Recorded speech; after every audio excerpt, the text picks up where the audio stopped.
Bon, bonsoir à tous ou bonjour à tous, j'espère que vous allez tous très très bien. On va parler du tirage au sort de la Ligue des Champions, un tirage au sort assez bizarre puisque c'est la nouvelle formule Champions League avec 8 groupes, si on peut appeler ça des groupes.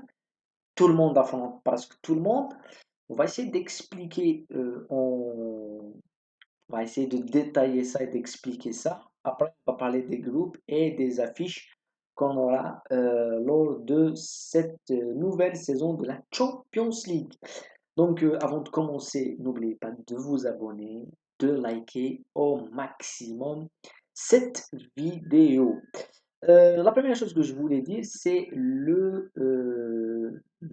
va dire les règles de cette nouvelle Champions League.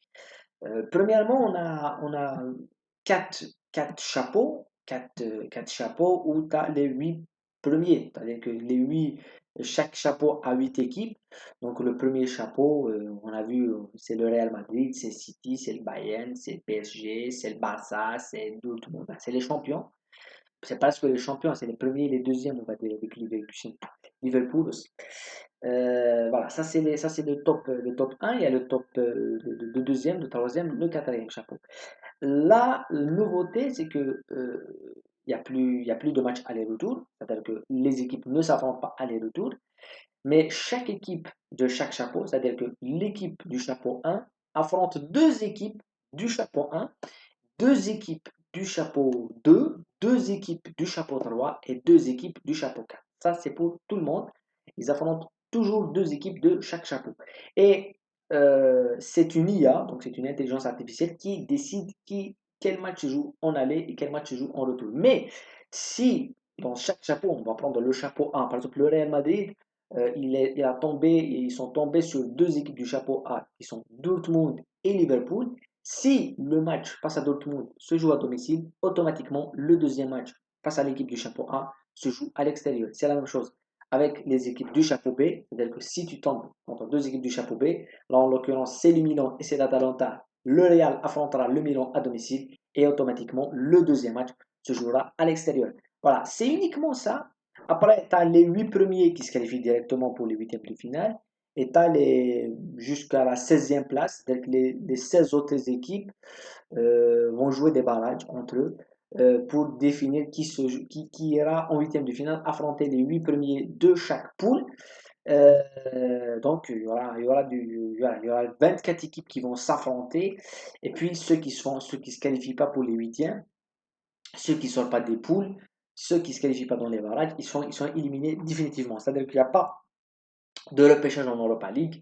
Donc ça, c'est une nouveauté. Voilà. Donc c'est un système pour avoir beaucoup plus de matchs. On le sait, l'UEFA fait ça pour avoir beaucoup plus de matchs, pour avoir beaucoup plus d'affiches. Et d'ailleurs, on verra les affiches qui seront assez alléchantes. On va commencer par exemple par la première chose. Moi, j'ai pris l'exemple du groupe du Real de Madrid, même si on peut prendre pas mal d'équipes. Il y a le groupe de City où City va affronter le PSG, va affronter l'Inter et tout, mais je pense que le groupe le plus chaud, c'est bien sûr, il y a le groupe du Barça. Le Barça va affronter Dortmund à l'extérieur et va affronter le Bayern. Ils vont affronter aussi Benfica, l'Atalanta. Le Real Madrid va affronter Dortmund aussi, va affronter Liverpool à l'extérieur, va affronter le Milan, l'Atalanta. Donc, en particulier, en vérité, chacun joue face à tout le monde en vrai. Tu vois, quand tu joues toujours deux équipes, et c'est toujours des équipes des top clubs, quand on voit le groupe, pour moi, le groupe le plus imposant, c'est le groupe du PSG, parce que il y a Manchester City à domicile, il y a le Bayern à l'extérieur, il y a l'Atlético Madrid à domicile, il y a Arsenal à l'extérieur. T'as quatre matchs. T'as des PSG, City, PSG, Bayern, PSG, Atlético Madrid, PSG, Arsenal.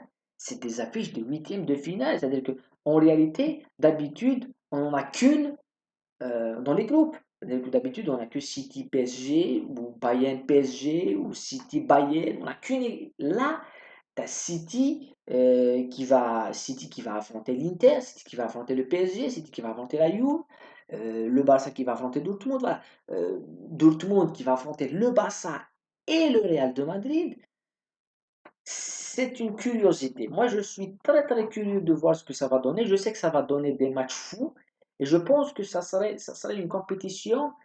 euh, il y a deux points très très essentiels sur lesquels on doit en parler.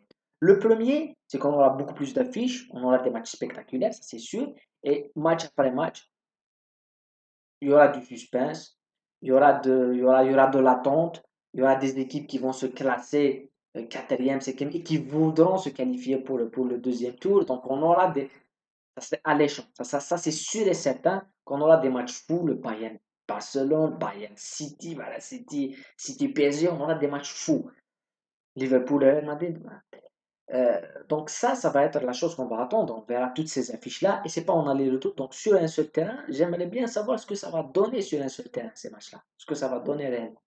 Mais le deuxième point qui pour moi me laisse un petit peu perplexe, c'est que je pense que ça changera rien au deuxième tour. C'est-à-dire que la Ligue des Champions commence toujours au deuxième tour, commence toujours dans les huitièmes de finale, la Ligue des Champions commence quand il y aura les huitièmes, aller-retour et tout. C'est là que ça commence la Ligue des Champions. Et il y aura quelques surprises. Je ne vais pas dire qu'il n'y aura pas de surprises, mais on aura toujours les tops équipes en huitième de finale. On aura toujours City, on aura toujours le Real, on aura toujours le Bayern, on aura toujours peut-être le Barça, Liverpool. Ces équipes-là, le PSG, on les aura. Parce que la formule va leur permettre d'arriver à huitième de finale. Voilà. Donc, je suis un petit peu mitigé entre l'attente. Moi, je pense que c'est pour cette nouvelle formule, c'est la réponse qu'a trouvée l'UEFA pour la Super League, voilà, qui a été proposée par le Barça et par Perez aussi. Donc ça, c'est leur réponse.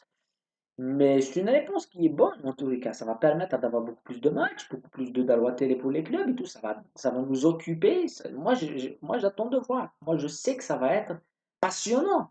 Dans le dénouement, au premier tour, ça va jouer, ça va. Et chaque journée, on va voir le classement. On va se dire si cette équipe qui marque gagne là, eh ben, ils peuvent se qualifier parce que, puisque c'est pas un aller-retour, peut-être qu'une équipe qui doit gagner et qui reçoit cette équipe-là, on aura des matchs fous et tout. Ça, c'est sûr que ça va être bon.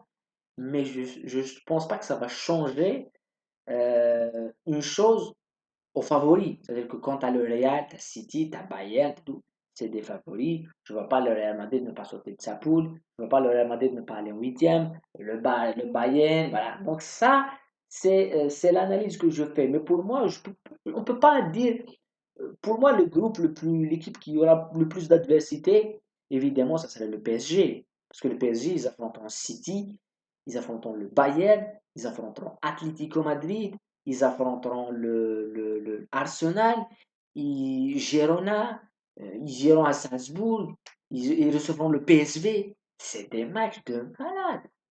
Mais vraiment, c'est des matchs de malade. Donc, j'attends de voir ce que ça va donner. Je suis, pour tout vous dire, quand on voit le Bayern, le groupe du Bayern, tu as PSG, tu as le déplacement au Barça, tu as Benfica, Shakhtar,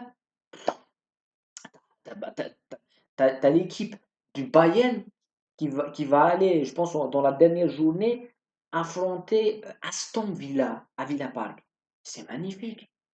C'est magnifique de voir Aston Villa, je ne sais plus quels sont leurs matchs pour Aston Villa, mais ça serait des matchs de malade. Ça serait des matchs de malade. On verra Aston Villa euh, en Ligue des Champions dans leur stade anglais et tout. Ils joueront Leipzig aussi. Ils joueront, je ne sais plus quelle équipe. Je suis en train de chercher les équipes qui vont affronter les vilains. Mais bon, ça va être une équipe qui va nous passionner. Et quand tu vois le Bayern qui se déplace là-bas, ça te propose quand même des matchs assez intéressants. Voilà. Donc, c'est une curiosité qu'on va suivre vraiment dans cette nouvelle formule de Champions League, avec évidemment une nouvelle émission spéciale avant, euh, avant la journée de Champions League, débrief spécial chaque journée de Champions League. Il y aura des matchs, je ne sais plus comment ça va se jouer, mais on aura le calendrier très bientôt parce que ça va être long, ça va être jusqu'au 29 janvier, la fin de la phase aller, donc ça va prendre du temps d'ici à janvier. Ça va prendre beaucoup de temps, mais on va suivre ça de très très près. Qu'est-ce que vous avez pensé de cette nouvelle formule? Votre groupe favori? Qu'est-ce que vous voyez? Ah, qu'est-ce qui se dégage? Tout ça dans les commentaires.